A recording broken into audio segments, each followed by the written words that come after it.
Hare Krishna, Krishna Krishna, Hare Hare, Hare Ram, Ram Ram, Hare Hare.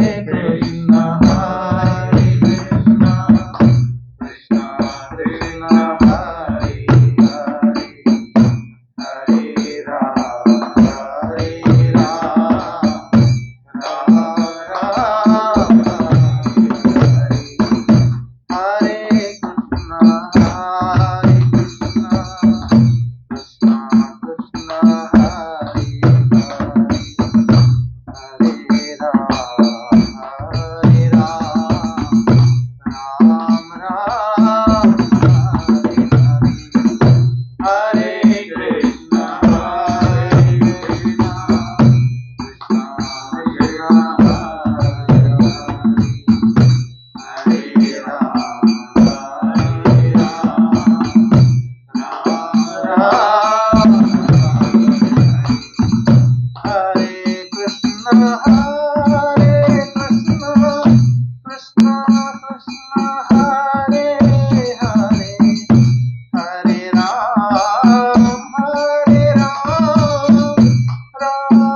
Ram,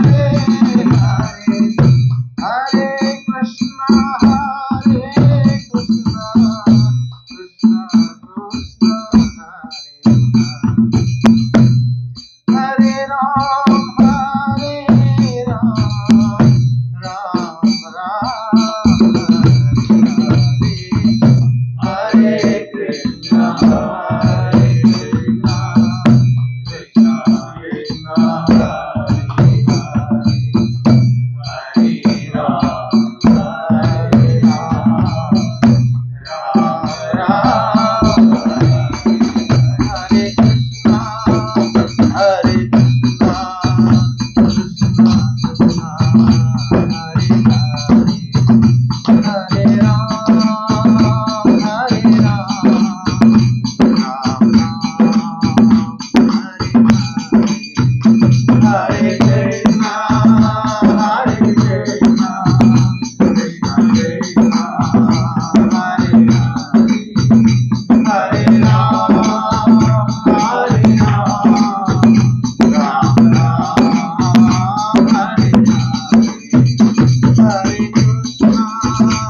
Shri Krishna Chaitanya प्रभु नित्यानंद श्री अद्वैत गदाधर श्री वसुदेव गौर भक्तवृंद की जय।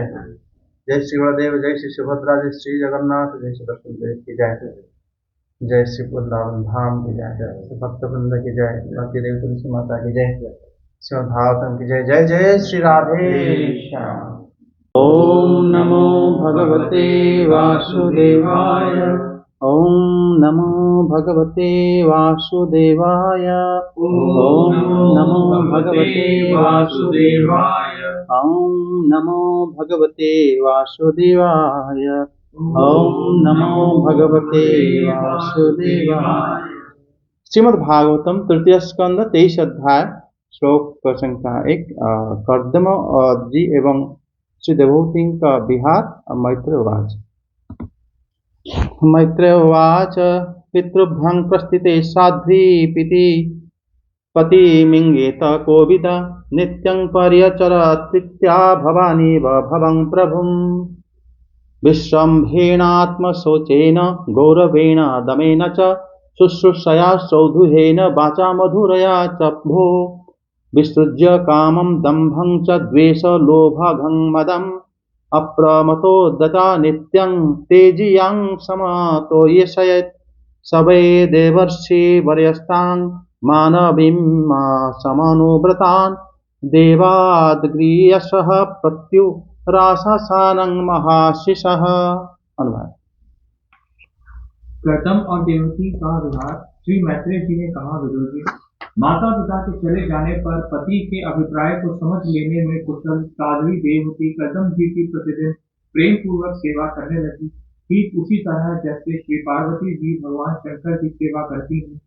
उसने काम वासना, दम, द्वेष, लोभ, पाप और मद का त्याग कर बड़ी सावधानी और लगन के साथ सेवा में तत्पर रहकर विश्वास, पवित्रता, गौरव, संयम, शुश्रूषा, प्रेम और मधुर भाषण आदि गुणों से अपने परम तेजस्वी पतिदेव को संतुष्ट कर लिया। देवहूति समझती थी कि मेरे पतिदेव दैव से भी बढ़कर हैं, इसलिए वह उनसे बड़ी बड़ी आशाएं रखकर उनकी सेवा में लगी रहती थी। इस प्रकार बहुत दिनों तक अपना अनुवर्तन करने वाली उस मनुपुत्री को व्रत आदि का पालन करने से दुर्बल हुई देख देव ऋषि श्रेष्ठ कर्दम को दयावश कुछ खेद हुआ और उन्होंने उससे प्रेम गदगद वाणी में कहा। कर्दम जी बोले, मनुनंदिनी, तुमने मेरा बड़ा आदर किया है। मैं तुम्हारी उत्तम सेवा और परम भक्ति से बहुत संतुष्ट हूँ। सभी देहधारियों को अपना शरीर बहुत प्रिय एवं आदर की वस्तु होता है, किंतु तुमने मेरी सेवा के आगे उसके क्षीण होने की भी कोई परवाह नहीं की। अतः अपने धर्म का पालन करते रहने से मुझे तप, समाधि, उपासना और योग के द्वारा जो भय और शोक से रहित भगवत प्रसाद स्वरूप विभूतियां प्राप्त हुई हैं, उन पर मेरी सेवा के प्रभाव से अब तुम्हारा भी अधिकार हो गया है। मैं तुम्हें दिव्य दृष्टि प्रदान करता हूँ, उसके द्वारा तुम उन्हें देखो।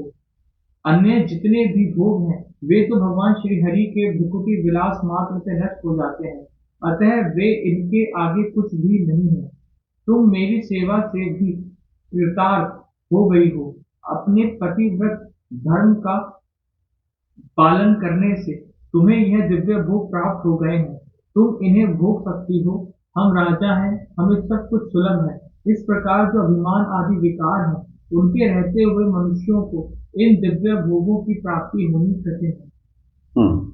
कर्दम जी के इस प्रकार कहने से अपने पतिदेव को संपूर्ण योगमाया और विद्याओं में कुशल जानकर उस अबला की सारी चिंता जाती रही।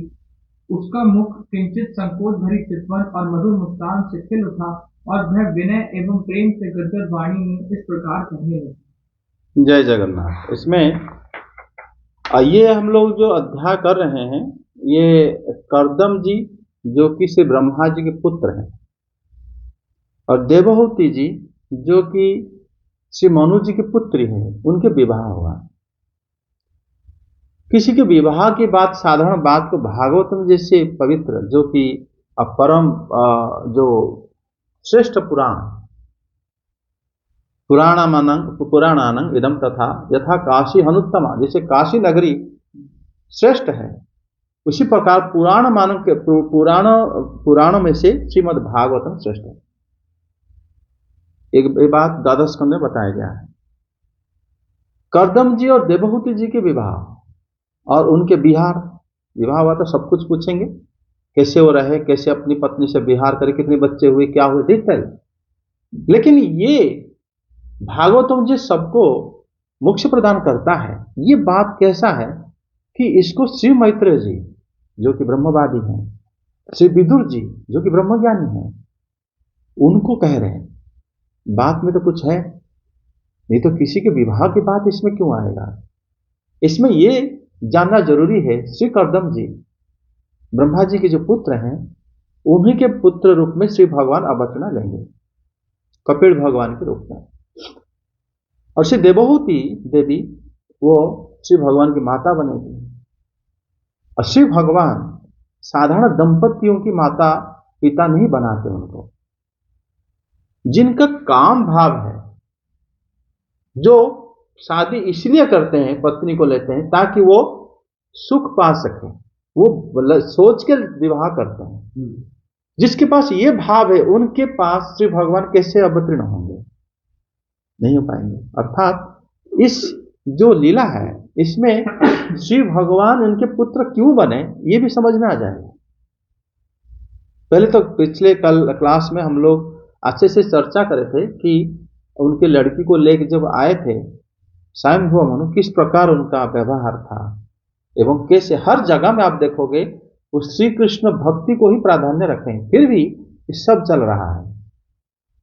आप अभी जैसे पूछ रहे थे ना, किसी निष्काम कर्म करेंगे, ये मतलब बिल्कुल जीता जागता उदाहरण है इनका क्योंकि इनको भगवान भक्ति से अलग नहीं कर सकते, करदम जी को, देवहूति देवी को नहीं कर सकते, फिर भी वो पति पत्नी बने हैं। फिर आश्चर्य की बात है। आप देखो मैत्रेय मुनि इस श्लोक में कैसे बता, पितृभ्यांग प्रसिद्धो साध्वी पति मेंगे तपोविता। पितृभ्यांग प्रसिद्ध है, उनकी जब शादी विवाह हो गया तो उनकी पिता माता छोड़ के तो जाएंगे, तो देवहूति देवी वहीं पर रहेगी।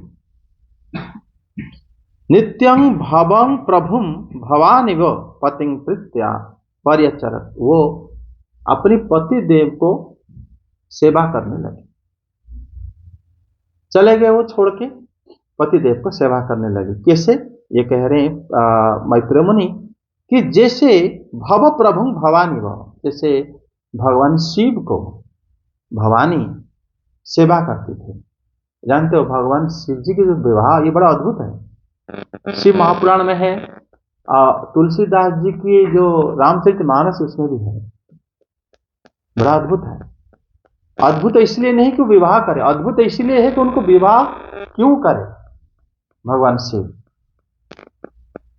क्योंकि विवाह साधारण लोग विवाह करते हैं पत्नी के साथ भोग करने के लिए, सुख प्राप्ति करने के लिए, लेकिन भगवान शिव को इसलिए विवाह नहीं करते। वो तो स्वयं मतलब योगी हैं, किसी के प्रति आसक्त नहीं है। जो जो लक्षण शास्त्र में आप देखोगे सब भगवान शिव के पास विद्यमान है। भगवान श्री कृष्ण के विवाह वो भी भोग करने के लिए नहीं करते हैं, वो तो उनके भक्त हैं, जो उनको पति रूप में चाहते हैं, इसलिए उनको विवाह कर रहे भगवान ने। भगवान शिव जो कि परम योगी हैं, उनको पत्नी से क्या काम, लेकिन माता पार्वती देवी की यही जिद थी कि मैं उन्हीं से ही विवाह करूंगी। उनको सप्तर्षि लोग आके कितने समझाए, परीक्षा लिए, उसके बावजूद माता पार्वती उनको सेवा मतलब विवाह करे, क्योंकि उन्हीं की शक्ति है। वो विवाह करने के बाद भगवान शिव ने क्या करना था, वो ध्यानस्थ हो गए। माता पार्वती क्या करे, उनको सहायता करे। काम भाव के लिए वो विवाह नहीं करे थे। भगवान शिव तो कामदेव को जला दिए थे, काम के लिए तो विवाह नहीं हुआ है, प्रत्यक्ष बात है। विवाह उनका, उन्होंने जब सब लोग, यहां तक कि जब भगवान स्वयं श्री राम भी उनको, सब लोग उनको कहे थे, जब भगवान ने बोले तब वो विवाह करे। और माता पार्वती भी तपस्या बहुत करी, उनको इतनी भक्ति करी, उनके साथ उनके पत्नी बनने के, वो जानती थी कि मेरे पतिदेव कभी घर नहीं बनाएंगे, तो भाव है। और वो जानती थी कि मेरे पतिदेव भोगी नहीं है, वो तो भोग को मलबत त्याग कर चुके हैं। ये बात आप देखोगे भागवतम में, जब दक्ष यज्ञ चतुर्थ स्कंद में, वहां पर माता सती ने बोले हैं कि हे दक्ष प्रजापति को बोले कि हे प्रजापति, आप जिस भोग वस्तु पाने के लिए इतने बड़े यज्ञ कर रहे हो, उसको मेरे पतिदेव त्याग कर चुके हैं, आपको मिला नहीं है अभी तक, लेकिन वो छोड़ चुके हैं, उनको देने पर भी नहीं लेंगे। आप उसको पाने के लिए सारे त्रिजगत में चेष्टा चलता है। भगवान शिव को समझना बड़ा कठिन है, लेकिन श्री मैत्रेय ये लीला तो आगे कहेंगे। यहां पर बता दिए कि अपने पति की उन्होंने देवहूति दे दी, उसी तरह ही सेवा कर रहे थे।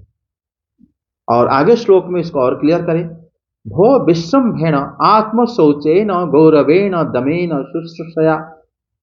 उन्होंने क्या करे थे ना, बड़े विश्वास से, पतिव्रता धर्म से और संयम से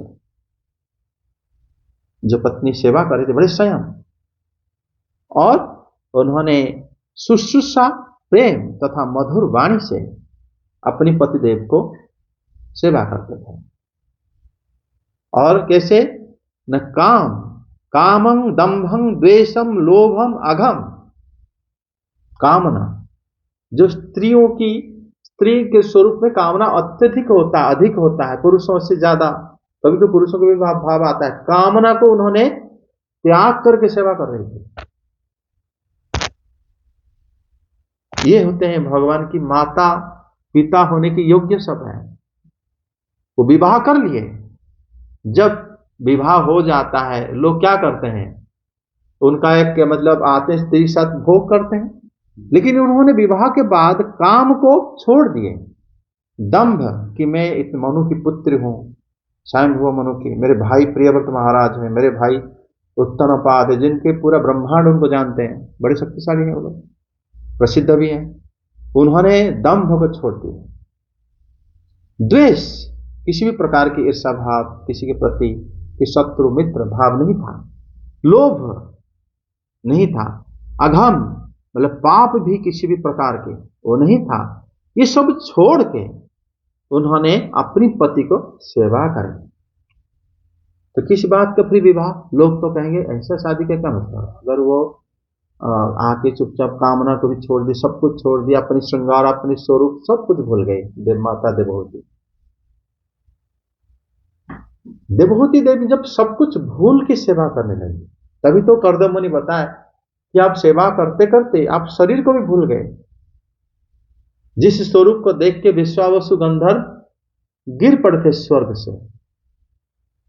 नारियों की स्वरूप, उनका चेहरा सबसे बड़ी मतलब रहता है चिंता, खुद को सजाना संवरना, सब कुछ मुझे ये सामान चाहिए, ऐसे मैं अच्छी लगूंगी, पहले खुद को खुद देख के मतलब खुश हो जाते हैं। लेकिन माता देवहूति अपने स्वरूप को भी भूल गई, अपने आप को भूल गई। इतने सुंदर थी, फिर भी सब लोग उनको देखे थे। ये बात पूर्व पिछले अध्याय में है। देवताओं से ही महान देवात दैवात गरियसः, कर्दम मुनि देवताओं से महान है। और कर्दम मुनि, क्योंकि जब श्री भगवान को उन्होंने इतने तपस्या करे थे, उनको श्री भगवान स्वयं ये सब सिद्धि दे दिए थे पहले, ताकि मेरे भक्त के पास अगर रहेगा लोगों को शिक्षा मिलेगा। क्या शिक्षा मिलेगा? ये शिक्षा मिलेगा किसी भोग में को कभी चाहना भी नहीं चाहिए, कि जरूरत भी नहीं है। उन्होंने इतनी सुंदर भोग वस्तु सब देंगे, प्रदान करेंगे अपनी पत्नी को, इतने लाखों साल तक सब जगह पे घुमाएंगे। देवता लोग को इतने सौभाग्य नहीं था, विमान बनाकर प्रत्येक मतलब सारे दास दासी सेवा करने के लिए एक से बढ़कर एक, उनको सर जो चाहा करोगे सब कुछ था उनकी विमान में। लेकिन वो एक क्षण स्थायी की तरह बीत गया, समय भी आ गया। देवहूति देवी आश्चर्य हो गए थे, जैसे एक स्वप्न की तरह बीत गया वो सारा। आगे हम पढ़ेंगे, अगर भोग स्थायी होता, उसके बाद फिर उन्होंने जानते थे, ये शिक्षा देने के लिए श्री भगवान अपने भक्त कर्दम जी को सारे दैव शक्ति दे दिए थे, और श्री भगवान उनके पुत्र भी बने।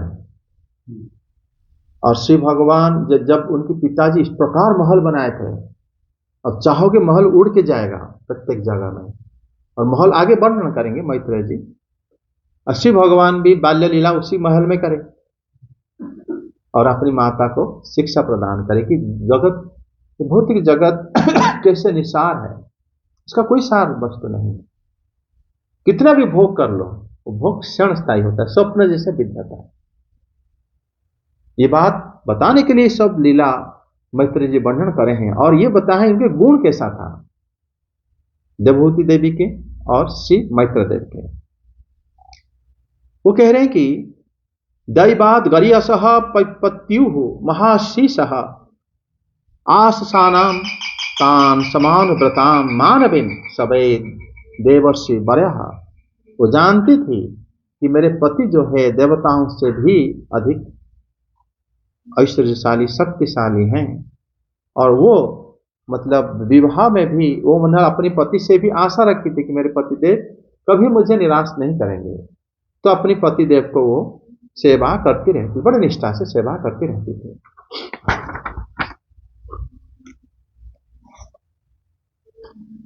भ्यूषा काले न व्रतचर्या। भ्यूषा काल है, यहाँ पर मैत्रेय जी कहते हैं बहुत दिन तक वो सेवा करते रहे। जब इतना दिन यहाँ पर जगत में कोई सेवा करेगा वो तो बुरी हो जाएगी, वो भी बूढ़ा हो जाएंगे, लेकिन ऐसा वहां पर नहीं हुआ था। योग शक्ति से युवाहित है, और वो कहते हैं बहुत दिनों तक व्रत के कारण कृश और दुर्बल हो गई थी। देवी देवहूति को देखकर दया पीड़ित महर्षि कृपा करके कहे बहुत समय तक व्रत करे, और उन्होंने जब उन्होंने बहुत समय तक व्रत करे थे, उन्होंने कार्षितांग श्यामांग कृपया पीड़िता, और वो सेवा करते करते, जैसे सेवा क्रिया होता है, काम होता है वो, है ना, जब करते करते वो देखे कि उतना फुर्तीले में थोड़ा थोड़ा अभी कम हो रहा है, क्योंकि उनका शरीर जो है कमजोर हो गया है। तभी श्री कर्दम जी कहते हैं कि हे मानवी, मनु के पुत्र हैं वो, मनु देव की पुत्री हैं, इसलिए मानवी, हे मानवी अद्यम अहं मानदाया तब परमया शुश्रूषया परया भक्ता चतुष्ट यद अयं स्वदेह देहिनाम अतीव सुखतम तम। कह रहे कि हे मनुपुत्री, सब देहधारियों को अपनी शरीर बड़ा प्रिय है। आप अपने शरीर की रक्षा करते हो कि नहीं करते हो? आप देखो ठंड लगता है इसलिए स्वेटर पहने हो, आप शरीर की रक्षा करते हो। भूख लगा तो खा लेते हो, सही जगह में सोते हो, दरवाजा बंद करके रात को सोते हो, क्योंकि कोई आके आपको उठा के ना ले जाए। हम अपने शरीर के बड़ा ध्यान रखते हैं। ये बात कर्दम जी कह रहे हैं। सभी देहधारियों के लिए अपना शरीर अत्यंत प्रिय है, आदर वस्तु होता है, किंतु आपने मेरी ये इतना अच्छी तरह सेवा करने के लिए अपने शरीर का परवाह नहीं करा, जबकि नारियों के लिए शरीर तो और ज्यादा ध्यान वस्तु होता है। शरीर को ठीक रखते हैं वो ज्यादा, ताकि उनका चेहरा खराब ना हो जाए। लेकिन ये मनुपुत्री इसी प्रकार नहीं सोचे थे, वो शरीर को नहीं सोचे, वो सिर्फ सेवा को ही मुख्य। वो जानते थे कि मेरे पति, कि उन्होंने देख लिए थे पिछले अध्याय में कि श्री कृष्ण को बारे में उनके पतिदेव बोलते बोलते उनके भाव कैसे हो गया था।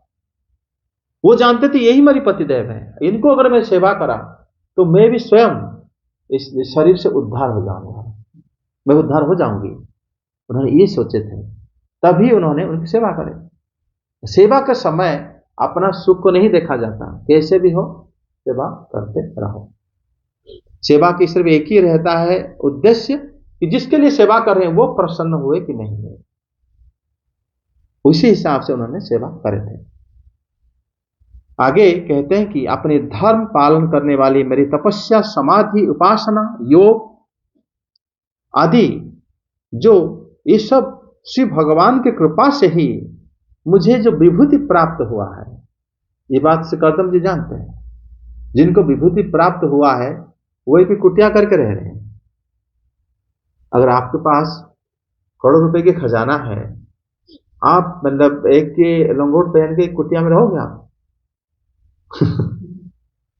जिसके पास खाने के लिए नहीं, कुछ फल लाएंगे तब खाएंगे, भगवान को ध्यान करेंगे, पूजा करेंगे। उस समय अगर पैसा आपके पास है तो आप ये तो ध्यान भी नहीं कर पाओगे। आप तो चाहोगे कि किस प्रकार उसको यूज करो, भोग वासना आ जाता है। ऐसे साधु सनातन गोस्वामी थे जिनके पास पारस पत्थर था, उन्हें फेंक देते हैं, फेंक के भजन भी कर रहे थे। कितने बड़ी मतलब देखो, मन उनका हम लोग कल्पना नहीं कर सकते हैं, उनका मन किस स्थिति में रहता था। सब कुछ हाथ में होते हुए भी उसको ऐसे छोड़ दिए थे, क्योंकि वो जानते थे सब हरि के भजन में बाधा है।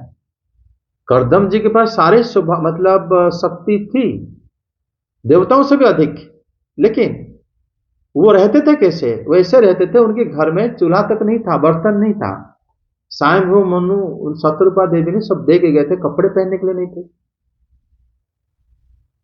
कपड़े वगैरह सब दे के गए थे। हम पिछले अध्याय पाठ कर रहे थे विवाह के बाद।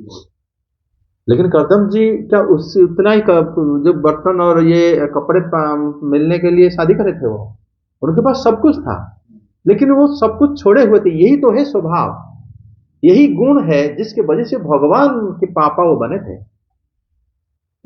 नहीं तो भगवान ऐसे जो मतलब लक्ष्मीपति हैं, उनको किसी ऐश्वर्य की कमी है। और मेरे पिता मेरे अलावा किसी को नहीं चाहता हो, मेरी माता मेरे अलावा किसी को नहीं चाहता हो, वो मेरी मां बन सकती है। और जिसको भोग लालसा मतलब भोग लालसा है, ऐसा हमें वो चाहिए वो कैसे भगवान की माता पिता हो सकता है? नहीं हो सकता। इसमें देखो वो कह रहे हैं कि मतलब मेरे पास जो विभूतियां मैंने प्राप्त किया वो सब तुम भी मतलब वो तुम भी उसकी अधिकारिणी हो, उसको तुम देख सकते हो, मैं तुम्हें दृष्टि देता हूं। और कह रहे हैं कि समाधि विद्यात्मयो योग विजिता मदनुसेवया अवरुद्धांतान एवं अभयात असतान में वितराम दृष्टि वितरामी प्रपस्य। उन्होंने कह मैं तुम्हें दृष्टि दे रहा हूं, इसको देख सकते। इसका मतलब ये हुआ दृष्टि होते हुए भी वो नहीं दिखता था, समझे? उसके लिए ऐसा तो नहीं ये कि घर बनाने के लिए कारीगर को बुलाएंगे, उसको वो घर वहीं पर था, लेकिन इनको दिखाई नहीं पड़ता था। ये बड़ा अद्भुत है। ये कैसा है? क्या स्वप्नमय है क्या? वो स्वप्नमय नहीं था, वो फैक्चुअल था, लेकिन वो देखने के लिए उतना उनके पास दृष्टि नहीं थी। देवहूति देवी के पास, मनुपुत्र के पास, तो दृष्टि को उन्होंने दे दी कि तुम देख सकते हो। और लेकिन आप ये सोचो, करदम जी के पास दृष्टि भी तो था, होते हुए भी उन्होंने कुछ गर्व नहीं दिखाया, प्राउड दिखाया। जब स्वयंभू मनु उनके पास आए थे, वो तो उसी मतलब जैसे रहते हैं साधु, कुटिया के अंदर रहे थे, भगवान को तपस्या करते थे, आराधना करते थे। और जब स्वयंभू मनु आए, उनको विवाह करने के बाद देखे घर में कुछ नहीं है, तो सामान दे के गए थे, तब भी ये उनको उसी प्रकार आदर करके सब कुछ ग्रहण करे थे। उसी प्रकार सोचो कि आपके पास बहुत धन संपत्ति है, अगर आपको कोई थोड़ा सा कोई लेके आता है गिफ्ट देने के लिए, और आपको आदर में ग्रहण कर पाओगे? नहीं कर पाओगे, लेकिन वो उसको लिए। और ये बात देवहूति देवी जब उन्होंने उनको दिव्य दृष्टि दिए तो देखने लगी। वो कह रहे हैं कि ये दूसरे भोग जो होता है वो भगवान की भोगों की टेढ़ी हो जाने से विनिष्ट हो जाता है। अतः इन भोगों को कुछ भी महत्व नहीं है, तुम तो प्रतिव्रत धर्म का पालन रूप मेरी सेवा से सिद्ध हो गई हो। और इसी तरह तुम ये भी भूल गई कि तुम राजा की पुत्री भी हो, अतः अपने धर्म पालन के प्राप्त ऐश्वर्य को तुम भोग करो। विवाह इसलिए हुआ था कि इनके पुत्र मतलब संतान भी होंगे, फिर संतान को छोड़ के करदम मुनि जो है वन को चले जाएंगे, ये कंडीशन था पहले। तो सोचो कि यहीं पर देवी देवहूति किस प्रकार कन्या थी। अपने घर से, जिस घर में देवर्षि नारद के आना जाता हो रहा हो, स्वयंभू मनु जिनके पिताजी हो, जिनके भाई मतलब अब उत्तनापाद और प्रियव्रत महाराज हो, उनके घर से ही आई, मतलब कुछ तो सीखी होगी देवी देवहूति। जिस घर से जो बड़ा रहता है उसका घर की सारी शिक्षा उनके पास आ जाता है। देवहूति देवी जब इस प्रकार अपने पतिदेव को सेवा कर रहे थे और वो जानती थी कि मेरे पतिदेव जो है सर्वसमर्थ है, देवताओं से भी श्रेष्ठ है। देवताओं से श्रेष्ठ किस सेंस में है ना, देवताओं के श्रेष्ठ से ये ज्ञान है कि मेरे पतिदेव सारे भोग रहते हुए भी मुझे भगवत धाम को ले सकते हैं। लेकिन साधारण देवता ऐसा नहीं कर सकते। वो तुम्हें भोग दे सकते हैं लेकिन तुम्हें इतना शक्ति नहीं कि वैकुंठ तुम्हें लेके चले जाओ, खुद नहीं जा पाएंगे तो कैसे मिल सकते। मेरे पतिदेव इसलिए देवताओं से श्रेष्ठ हैं। और वो जानते थे कि मतलब से प्रतिव्रत के धर्म उन्होंने पालन करे थे। इस प्रकार कहने से वाले पति कर्दम महर्षि संपूर्ण योग माया और विद्याओं से कुशल देखकर देवहूति भी उनकी सारी मनोरथ पूर्ण हो गई।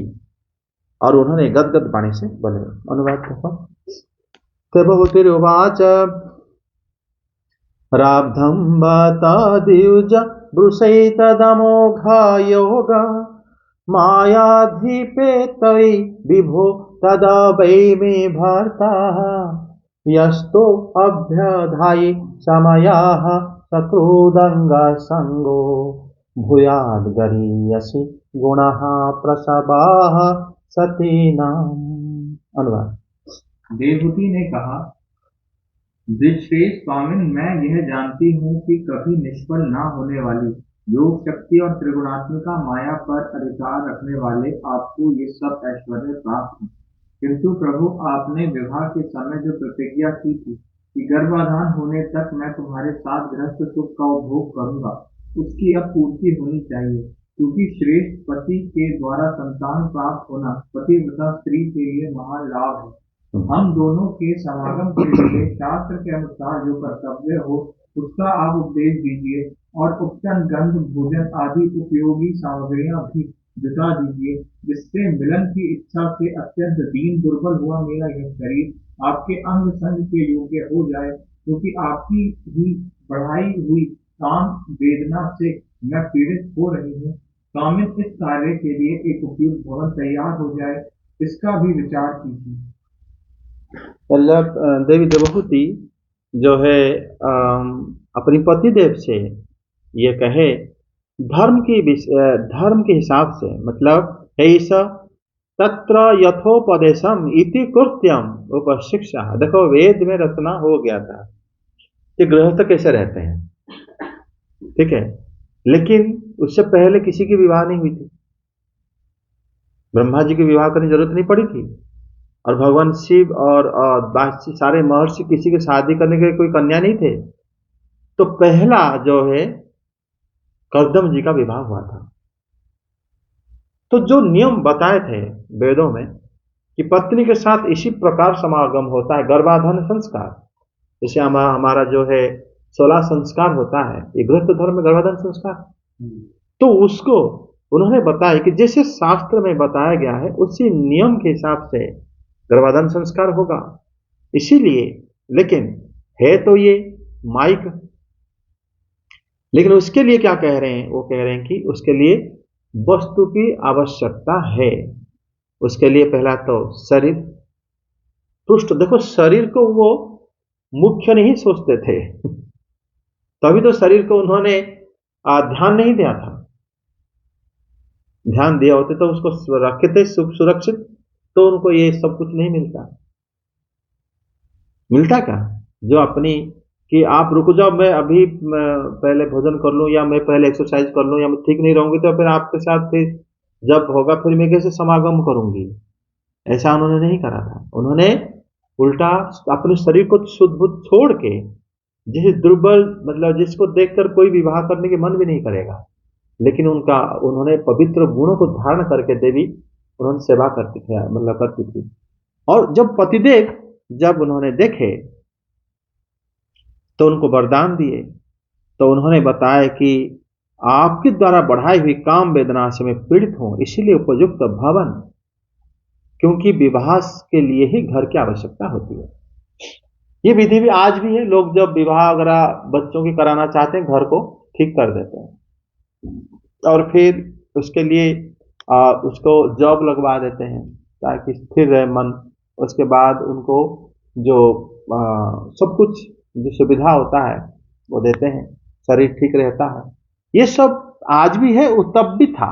लेकिन फर्क ये है, तब भी उन्होंने हर समय उन्होंने अपनी धर्म को सामने रखते थे, जो धर्म से नियम से होना चाहिए। दूसरा, उन्होंने भोग को प्राधान्यता नहीं रखे थे, समझे।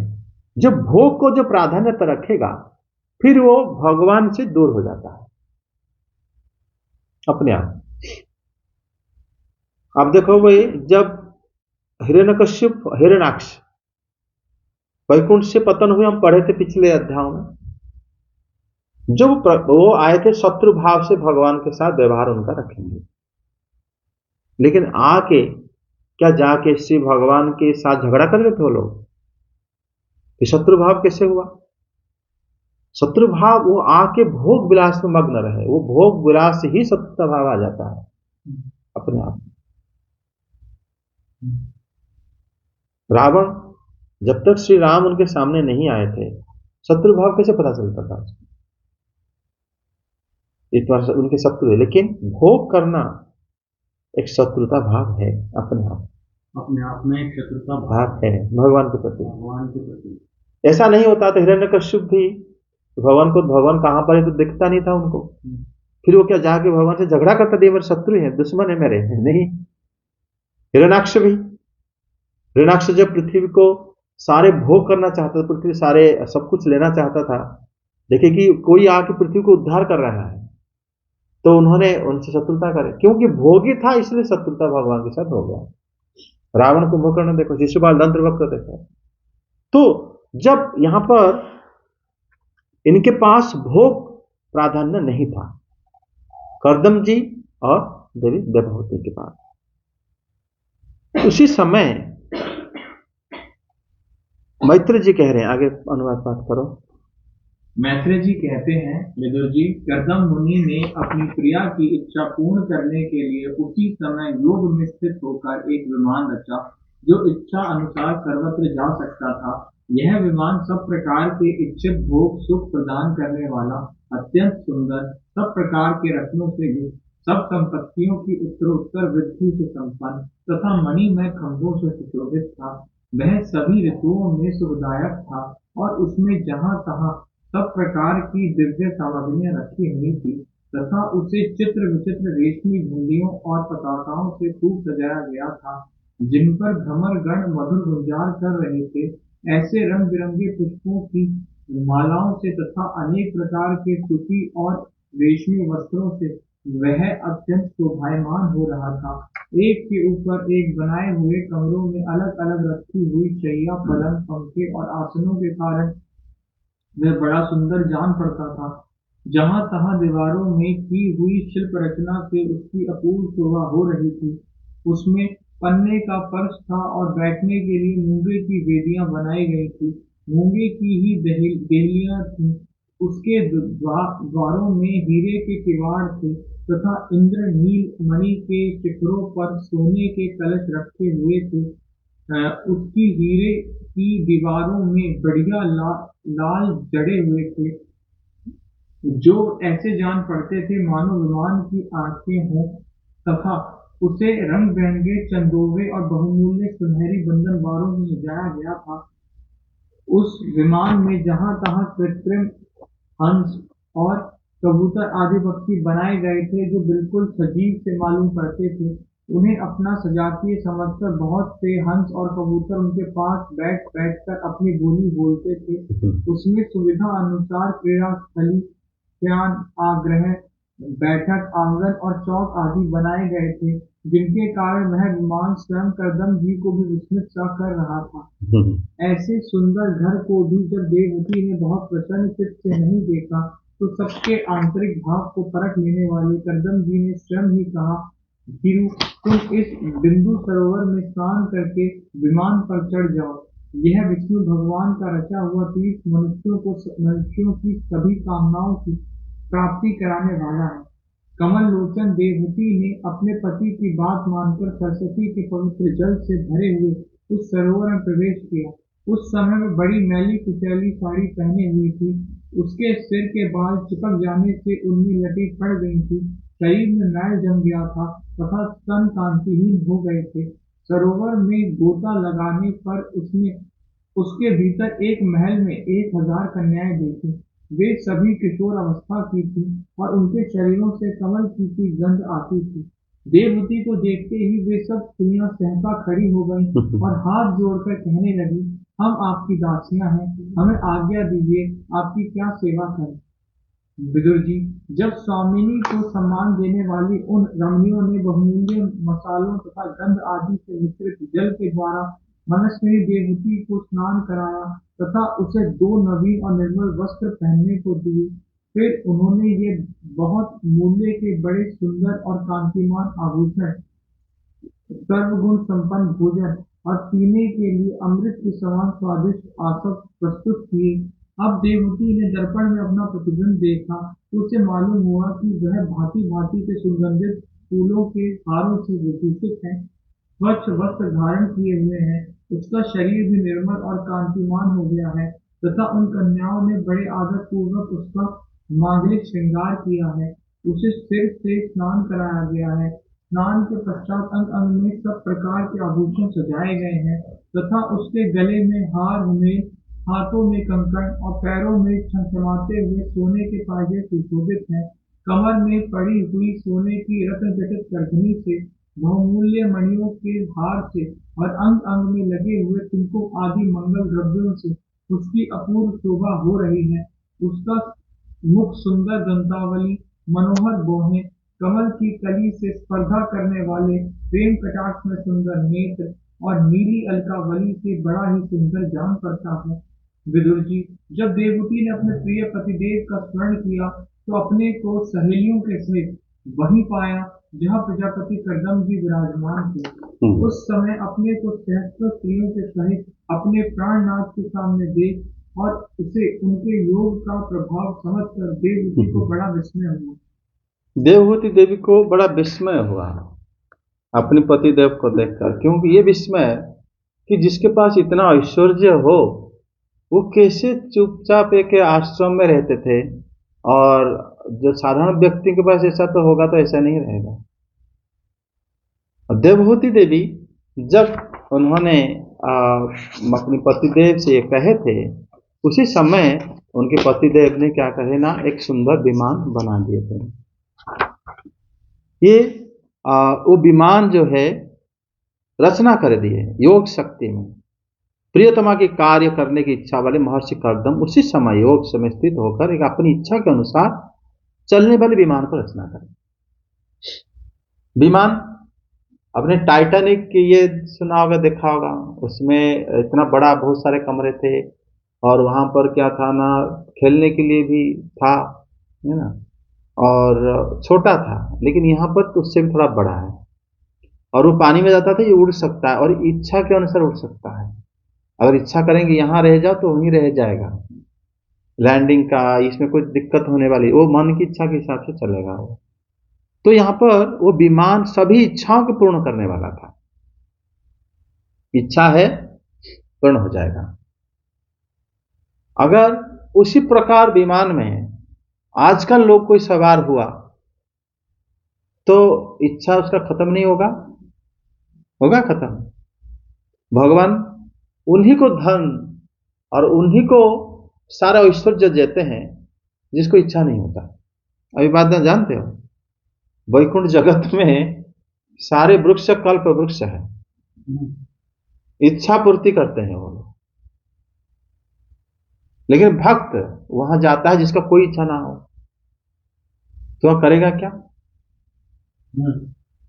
अभी क्या कभी बात कभी आपने सोचा है? अजीब बात है। जब इनके पास था पारस पत्थर जो कि सब कुछ कर सकते थे, अपनी जो मदन गोपाल जी के लिए एक मंदिर भी बना सकते थे सनातन गोस्वामी, लेकिन वो नमक के लिए भीख मांगने के लिए जाते थे। जिसके पास पारस पत्थर है वो, कभी वृंदावन में बंद था, वो मथुरा जाना पड़ता था, इसलिए नमक खाना ही छोड़ दिया, देखो जरूरत नहीं है। जब श्री कृष्ण मांगे कि मुझे थोड़ा साग में नमक नहीं लगता, बोले कि नमक के लिए मुझे मथुरा जाना पड़ेगा, जबकि उनके पास पारस पत्थर था। मतलब उनका वही तो बात है, ये उनके भाव को समझना ही भगवान के समझ जाना। भक्तों को समझ लिया, भगवान को समझ सकते हो। मतलब इतना तुच्छ रहता है उनका, भगवान के ध्यान में जो उनको आनंद मिलता है, वो आनंद इसमें मिलता नहीं, उसके तुलना में कुछ नहीं है, कंपैरिजन किसी दूसरी चीज से वो नहीं हो कर सकता। हाँ, कर ही नहीं पाते, इसलिए छोड़ देते हैं उनको। आप किसी धन में, किसी भी चीजों में आप लोभा नहीं सकते। उसमें वो विमान जो है कर्दम मुनि का, सारी इच्छाओं को पूर्ण करने वाला था, सुंदर, सर्व काम दुधम दिव्यम सर्वरत्न समन्वितम। एक जगह सब प्रकार रत्न जो है वहां पर था, सभी संपत्तियों की उत्तर वृद्धि। रत्न का क्या काम? अगर बहुत प्रकार के रत्न, सोना, उसका क्या काम होता है? उससे मन प्रसन्न होता है, भोग करने की चाह बढ़ता है ना। लेकिन यहां पर जबकि योगी है, ये तो किसके लिए रखे थे सब? ये तो सिर्फ लोगों को शिक्षा देने के लिए कि इसमें सुख नहीं है, इसका व्यतीत तो किस लिए और रखेंगे उसको? नहीं तो लोग कहेंगे कि ये भक्त हैं, इनके पास तो 1 रुपये नहीं होता, और ऐसे ही इनके पास था नहीं, इसीलिए उनको छोड़ने के लिए था क्या, इसीलिए भक्ति कर रहे हैं। लेकिन छोड़ने के लिए तो था ही कुछ नहीं था, ये पहले से गरीब है, भिख मंगे हैं, इनके पास है ही नहीं कुछ। लेकिन ऐसा नहीं था। यहाँ पर जो रत्न आदि मणिमय स्तंभ, जो लोग इस तरह घर बनाने के लिए सपना देखते हैं, सोचते हैं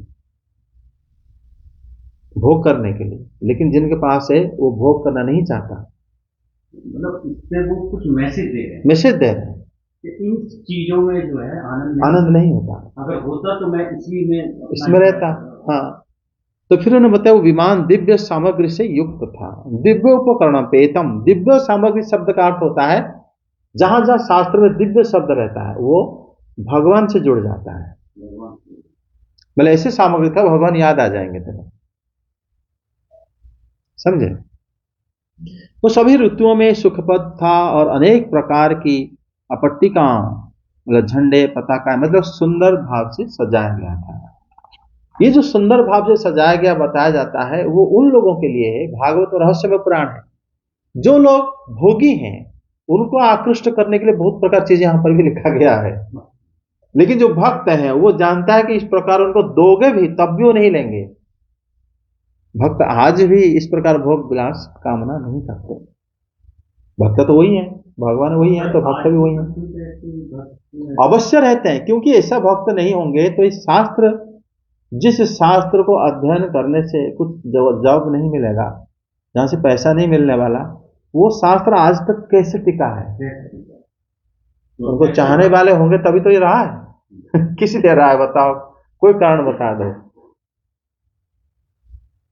शास्त्र जो भगवत गीता या भागवतम आदि जो श्लोक 7 आज अगर हो सकता है कोई बेचने के लिए खरीदा, लेकिन फिर भी ज्ञान रहना, वो भी कंसिस्टेंसी इतने दिनों से आज तक, ये बड़ा आश्चर्य की बात है।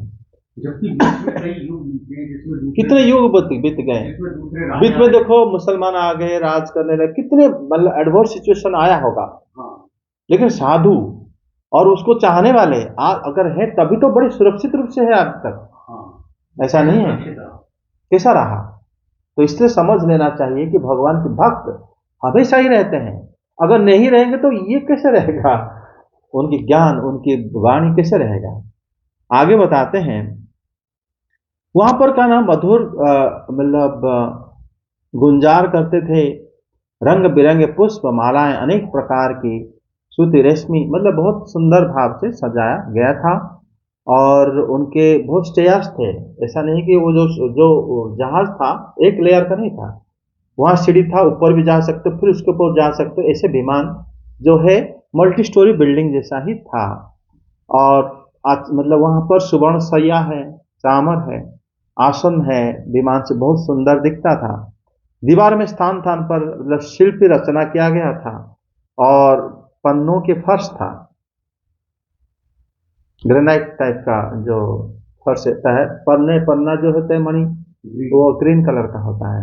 ठीक है, और जो मूंगा के बैठने के आसन थे, और इस प्रकार मतलब जो किवाड़ थे और जो दहलीज था, जो वो भी मूंगे की था। तो बहुत सुंदर भाव से ये सब वर्णन किया गया है। हीरो की निर्मित दीवारें थे, हीरे का था। मतलब आजकल लोग हीरो तो ना करने के लिए इसके ऊपर व्हाइट कलर का कुछ देते हैं कि दिखेगा, व्हाइट दिखेगा, वो हीरो का था, ओरिजिनल हीरो की। वो मतलब वो जिससे चाहे उसे बन गया था वो विमान।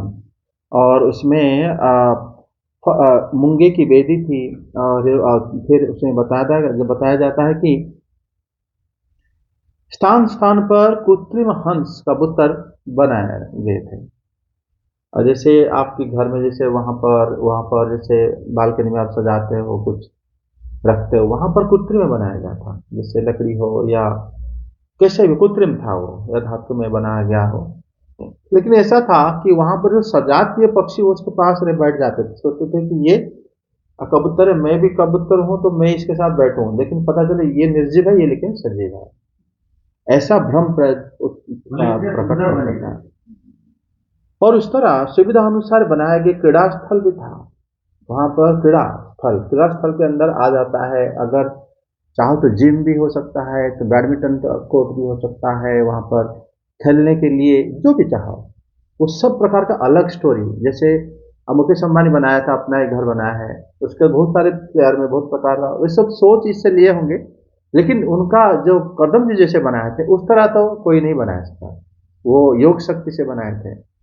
और यहाँ पर सुविधा अनुसार बहुत जगह में बहुत प्रकार की क्रीड़ा स्थान भी था, और शयन गृह हर जगह में था, क्रीड़ा स्थान के साथ और पार्क के साथ सब जगह में शयन गृह, बैठक और आंगन और चौकी, ये सब जो है इतना इस प्रकार बना था।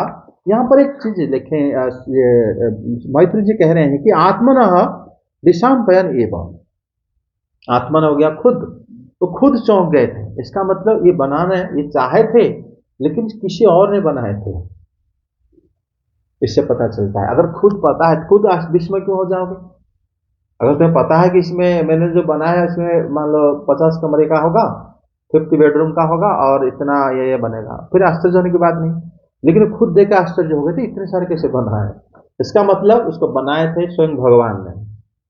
तभी अपने भक्तों के, जो कि जहां पर शिव भगवान स्वयं जन्म लेंगे, जिस जगह में रहेंगे, वो दुनिया को ये मैसेज दे रहे थे, शिक्षा दे रहे थे, मेरा भक्त कितने भी तुम उसको ऐश्वर्य दे दो उसमें आसक्त नहीं होगा, मुझे ही चाहता है, मुझे ही हमेशा। उसके बाद कर्दम सुंदर गृह में देवहूति को अत्यंत प्रसन्नता पूर्वक देखे, तब सभी जीवों का अभिप्राय को जानने वाले महर्षि कर्दम ने बोले कि आप ये बिंदु सरोवर में स्नान करके विमान में आ जाओ। अर्थात बिंदु सरोवर के किनारे ही विमान बना था, बिंदु सरोवर से लगा सटा हुआ, जो कि उनका आश्रम भी पर था।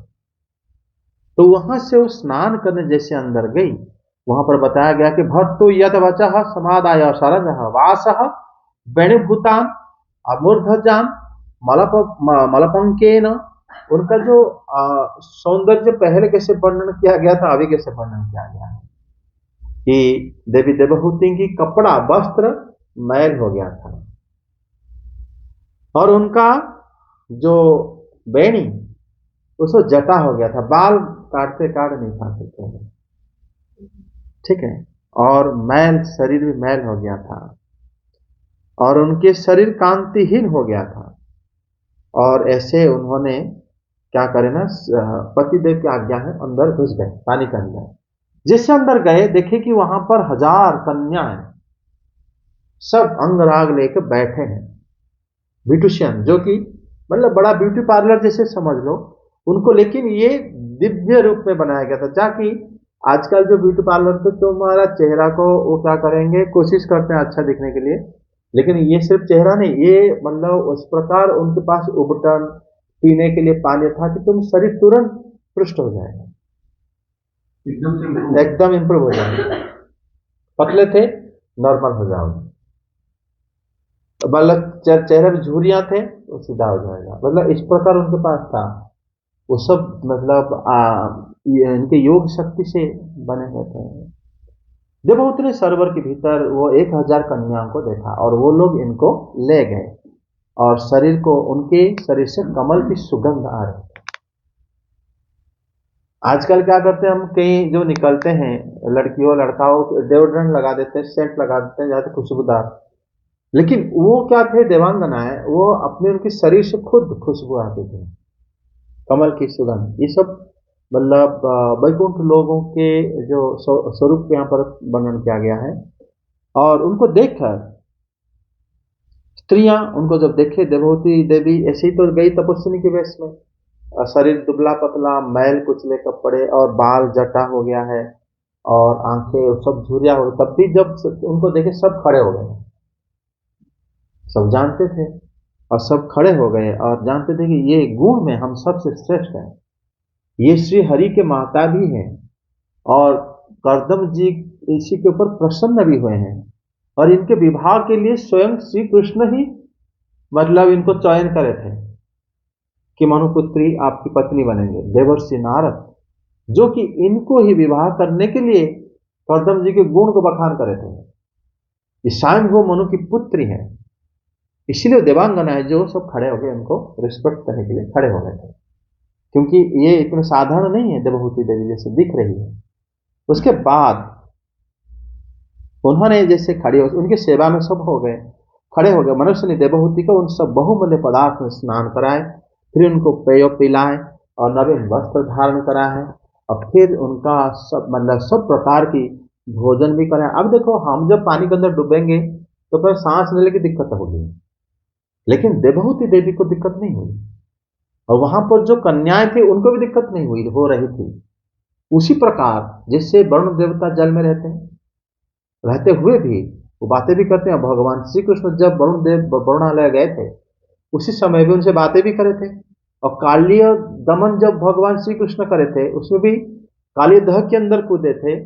कालीय दह कालीय की जो पत्नी सब थे, और जब कालीय देव स्वयं श्री कृष्ण से वार्तालाप भी करे थे और भगवान श्री कृष्ण जल के अंदर भी उनसे बात कर रहे थे। अर्थात जल के अंदर रहने के लिए जो शक्ति की आवश्यकता है वो हम में नहीं है, लेकिन उनमें थी, क्योंकि देवी देवहूति के बारे में पहले वर्णन किया गया है कि वो मतलब योग शक्ति से पूर्ण हो गई थी अपने पतिदेव की सेवा से। और उन्होंने इस प्रकार उन्होंने भोजन आदि अमृत आदि सब पान किए। उसके पश्चात देवहूति पुष्पों की माला अलंकृत सब प्रकार निर्मल श्रृंगार अपने आप को करे।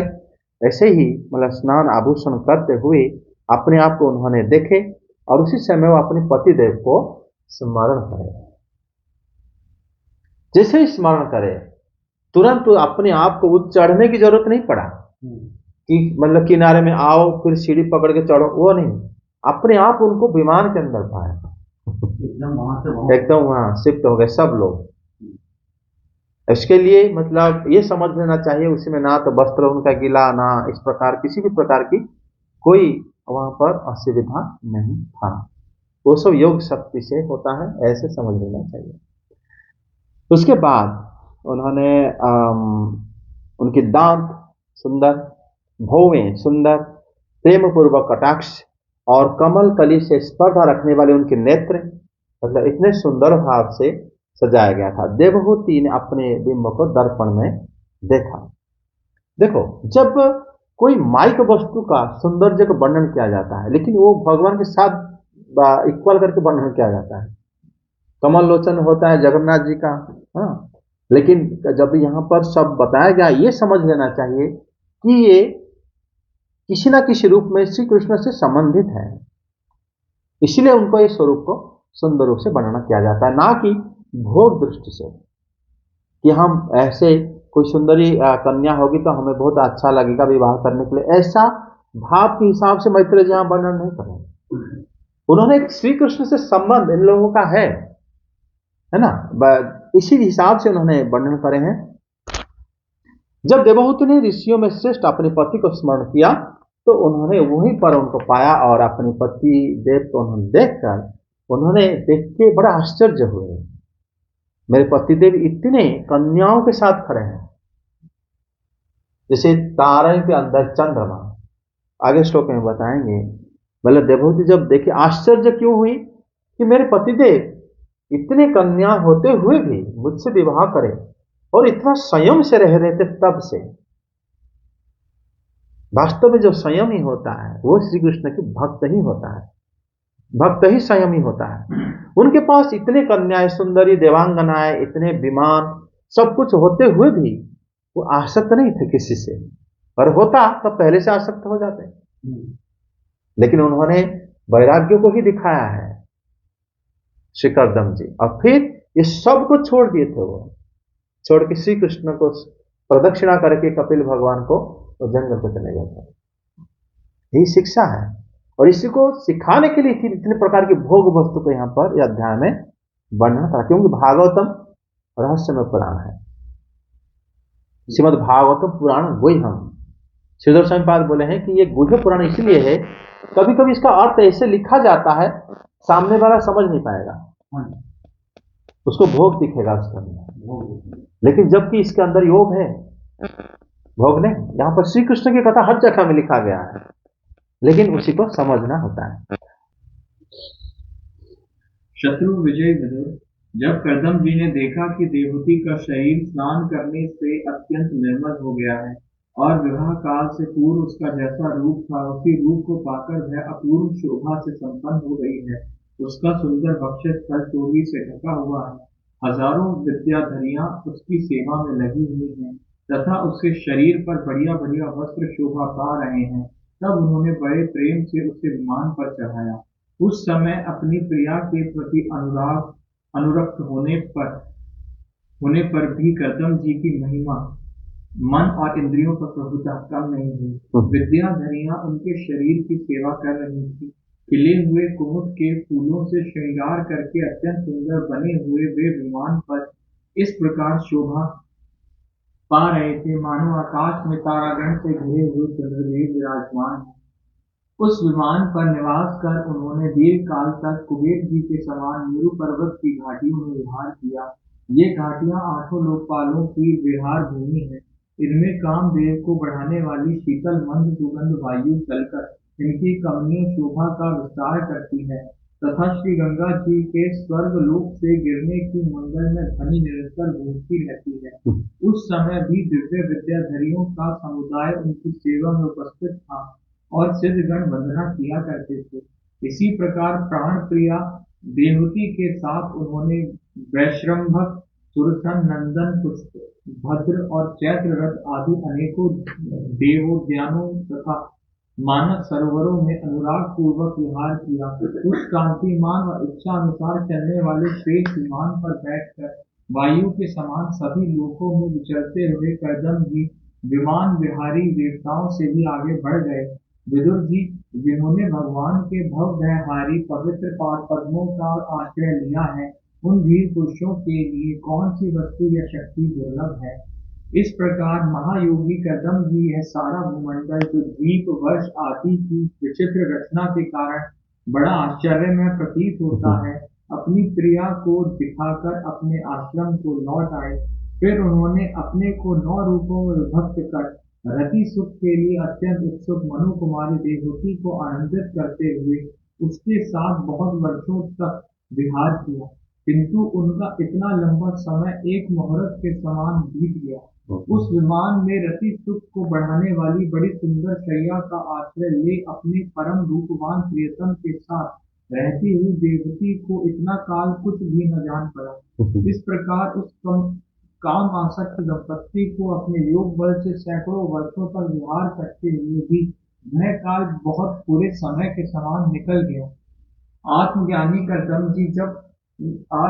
कर्दम जी सब प्रकार के संकल्पों को जानते थे, अतः देवहूति को संतान प्राप्ति के लिए उत्सुक देख तथा भगवान के आदेश को स्मरण कर उन्होंने अपने स्वरूप को 9 विभाग किए तथा कन्याओं की उत्पत्ति के लिए एकाग्रचित्त से अर्धांग रूप में अपनी पत्नी की भावना करते हुए उसके गर्भ में वीर्य स्थापित किया।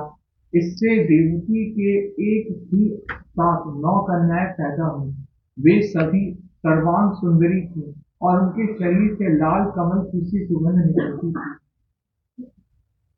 इसी समय शुद्ध स्वभाव वाली सती देवती ने देखा कि पूर्व प्रतिज्ञा के अनुसार उसके पतिदेव संन्यास आश्रम ग्रहण करके वन को जाना चाहते हैं, तो उसने अपने आंखों को रोककर ऊपर से मुस्कुराते हुए व्याकुल एवं संतप्त हृदय से धीरे धीरे अति मधुर वाणी में कहा।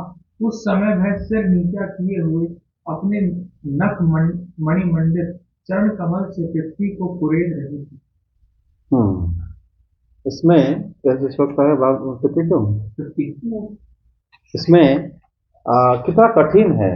देखो यहाँ पर जो बताया गया है रति सुख कैसे उन्होंने करे, एक योगी जो कि सब कुछ जानते थे गर्दन जी, और उन्होंने विमान में पहले तो सब जगह को उनके पतिदेव को जब दर्शन करे उसी समय वो बाहर थे, ठीक है, मतलब उनके पतिदेव उनके सामने प्रकट हो गए थे।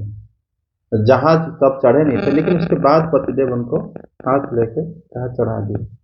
तो उसके बाद वहां पर वो विद्याधरी जो सब कन्याएं थी, विद्याधरियां हैं, उनके पास सारे विद्याओं के समागम होता है। विद्याधरी के पास कन्या स्वरूप में होती है, लेकिन सारे विद्या उनके पास, मतलब कोई भी वस्तु की आवश्यकता वो अपनी विद्या से बाहर तक निकाल सकते हैं।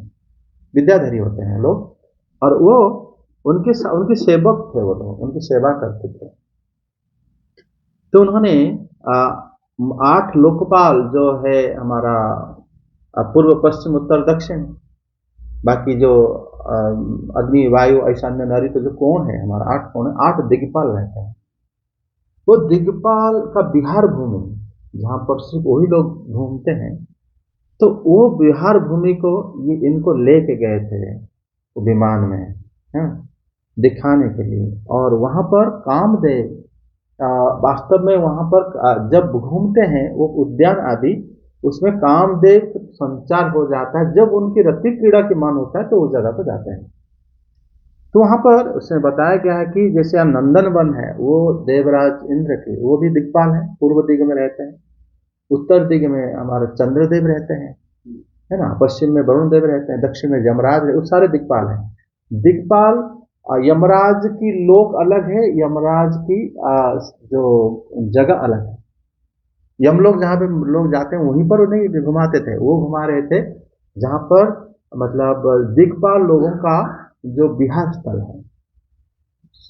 तो अपनी पत्नी के साथ उधर विहार करें, मतलब विवाह हो गया, उनको घुमाने लगे ताकि काम भाव जो है प्रवेश इनके अंदर हो जाए। लेकिन जो कर्दम जी के हृदय में काम भाव नहीं आ पा रहा था, क्योंकि ये बात मैत्रेय मुनि आगे बताएंगे। उन्होंने सभी इच्छा के अनुसार प्रत्येक जगह में विमान कराते कराते घुमाते घुमाते, मतलब ऐसे अपना मतलब ऐसा भगवान को जो प्रसन्न कर लिया है, उसके लिए ऐसा कौन से वस्तु है जो दुर्लभ है दुनिया में। प्रत्येक जगह जा सकते थे, प्रत्येक जगह, जो कि बड़ा भूमंडल बड़ा विचित्र है, ये बात आगे बताया गया है। कर्दम जी अनेक आश्चर्य से युक्त भूमंडल को, संपूर्ण स्थानों को पत्नी को दिखाया। भूमंडल बड़ा आश्चर्य है, कहां पर क्या है, कैसा है, कैसा है, सब जगह को दिखाया। उसके पश्चात उन्होंने 9 भागों में व्यक्त करके मनुपुत्री देवहूति के साथ अनेक वर्ष तक उन्होंने रमण किया।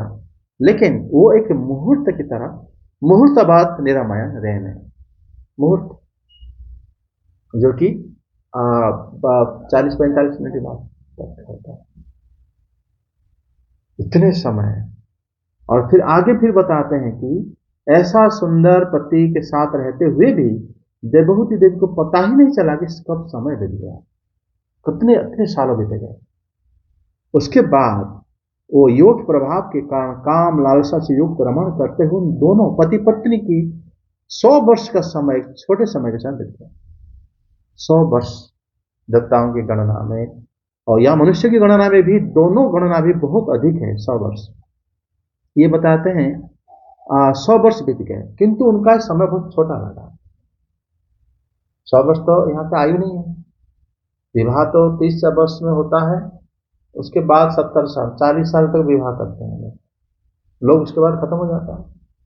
100 वर्ष तक उन्होंने रहे, और उसके बाद ऐसा ही उन्होंने आत्मज्ञ जो कर्दम जी उस संकल्प को जानते थे, देवहूति को संतान प्राप्ति की इच्छा को जानकर उन्होंने शिव भगवान के आदेश को स्मरण किया।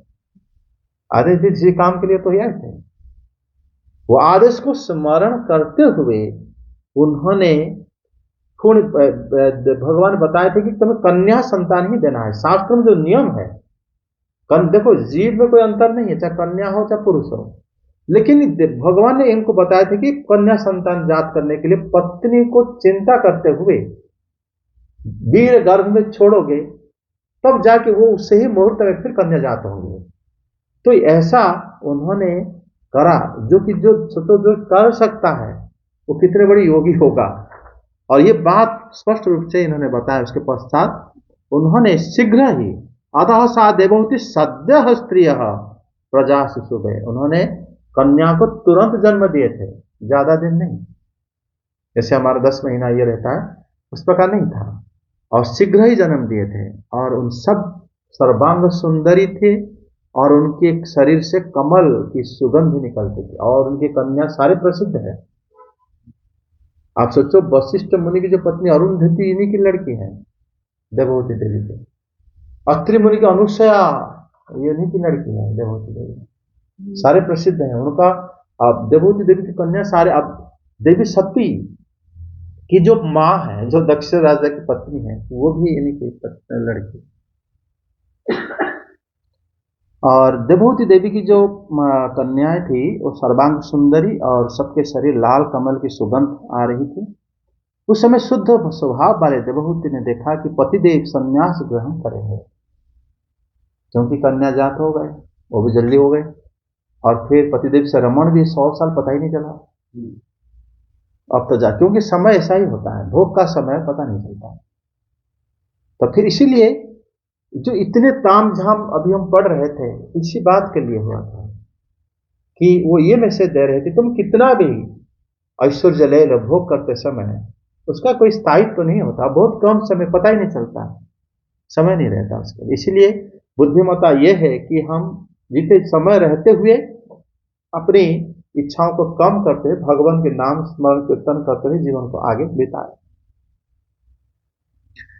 देवहूति ने जब देखा तब उन्होंने मधुर वाणी से कहा, देवहूतिरुवाच सर्वं तद्गवान् मह्यं पावो प्रतिश्रुतं तथापि मे प्रपन्नाया अभयं दातुम् अर्हसि।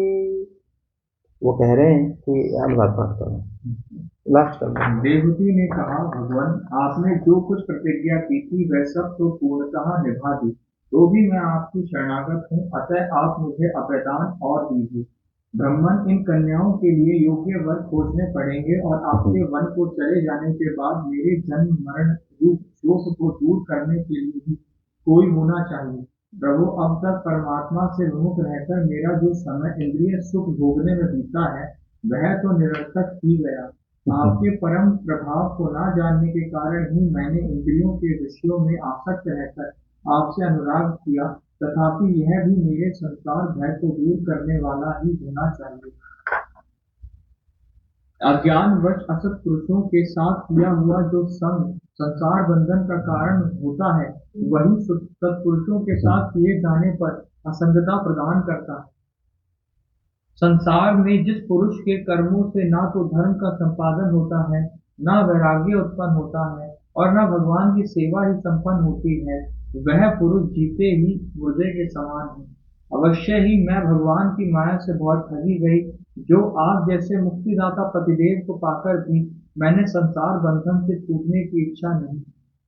जय जगन्नाथ। इति श्रीमद्भागवत महापुराण तृतीय स्कंदे कपिल पक्षाने त्रयोविंशतितमोऽध्याय। बोलो यहाँ पर देवी देवहूति के भाव को देखो थोड़ा सा।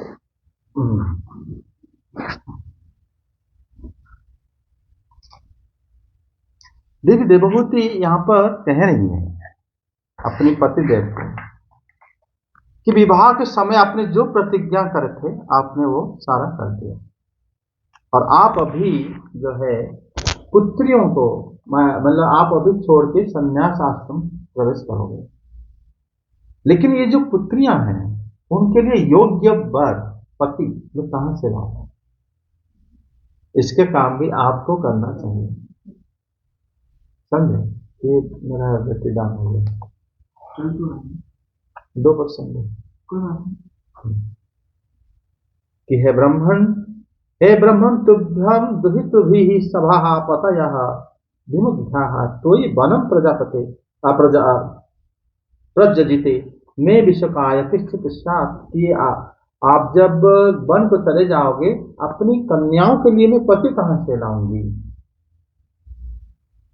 उसी समय इसका मतलब वो चाहते थे कि प्रभु, जब तक यहां पर सीधो समीपाद कह रहे हैं कि मैं जब आप वन में चले जाओगे तो किस प्रकार मैं कन्याओं को लेकर रहूंगी, अर्थात कोई पुत्र तो होना चाहिए। हे प्रभु, अब तक परमात्मा परांगमुख रहकर मेरा इतना समय बीत गया। देवी देवभूति अपने पति को सेवा करी, लेकिन वो चाहती थी जो पत्नी वाली सुख उनको प्राप्त हुआ, लेकिन अभी वो कह रही कि मैं ठगा गया, मैंने इंद्रियों के विषय में आसक्त रहकर आपसे प्रेम किया, इसी मेरे संसार भय कैसे दूर होगा? यह उनका भाव है। तो क्या करें बंधु?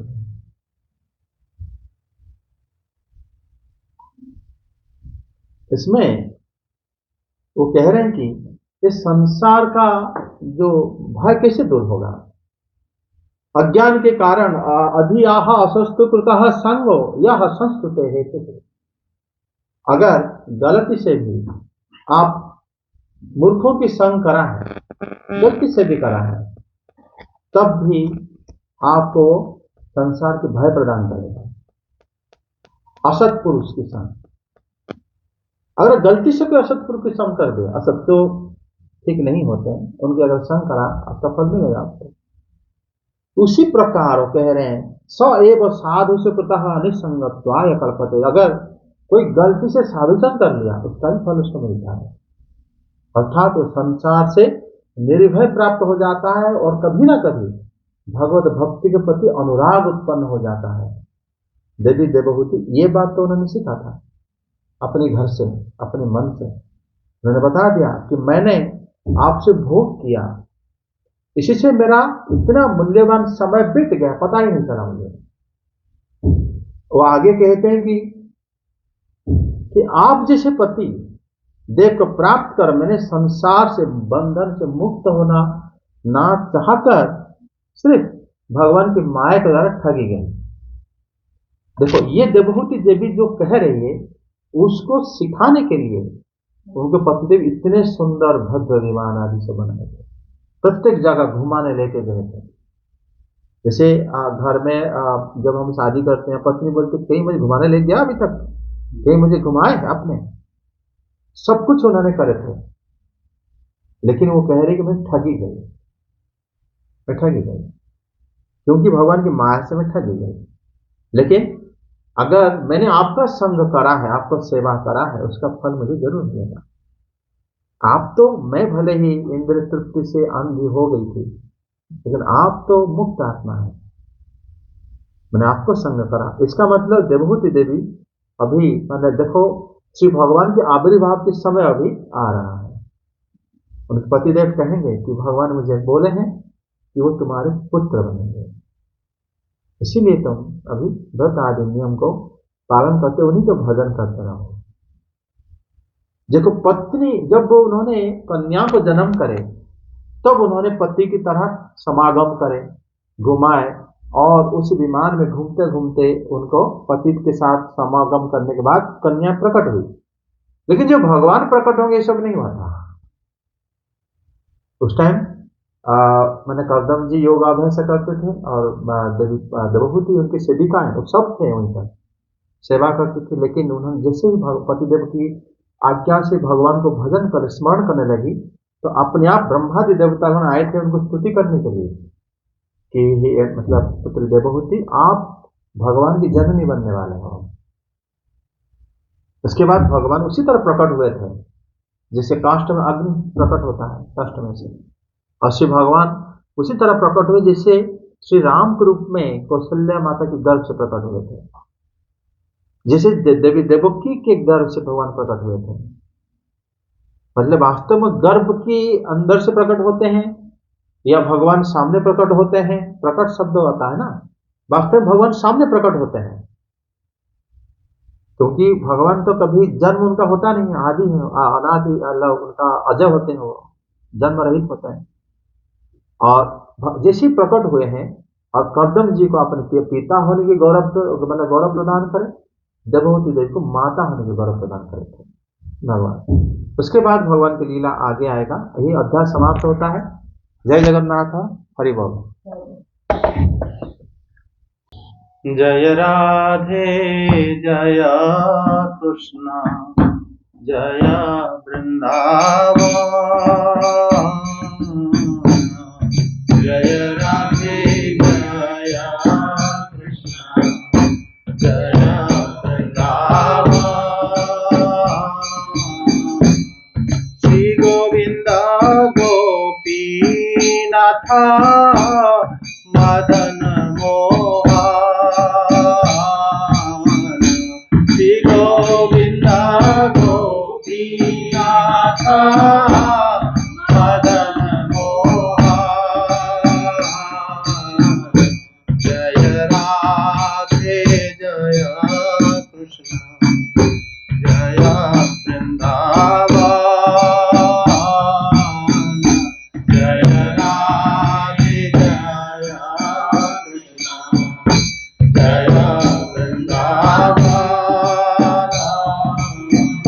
श्री गोविंद गोपीनाथ मदन मोहन, श्री गोविंद गोपीनाथ मदन मोहन, हरे कृष्णा कृष्णा कृष्णा हरे हरे, हरे राम राम राम हरे हरे, हरे कृष्णा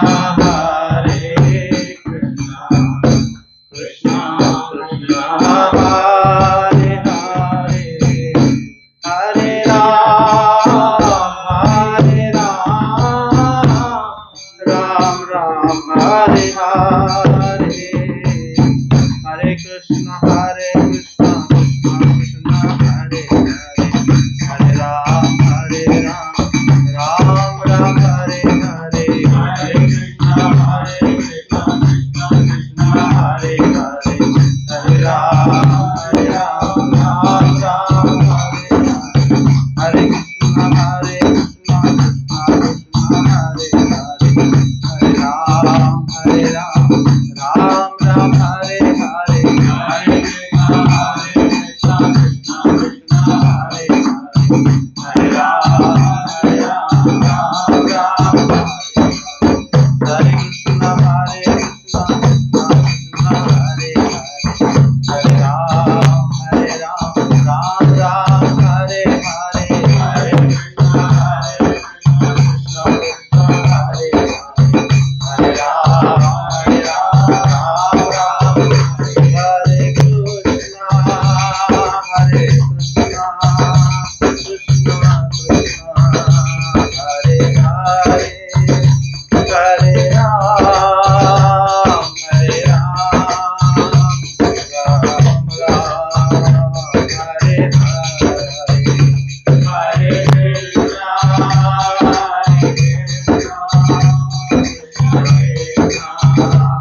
जय श्री कृष्ण चैतन्य प्रभु नित्यानंद श्री अद्वैत गदाधर श्रीवासादि गौर भक्त वृंद की जय।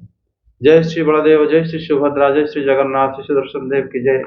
भक्ति देव तुलसी माता की जय। नीलाचलपुरी धाम की जय, श्री जगन्नाथ धाम की जय, वृंदावन धाम की जय। जय जय श्री राधे श्याम।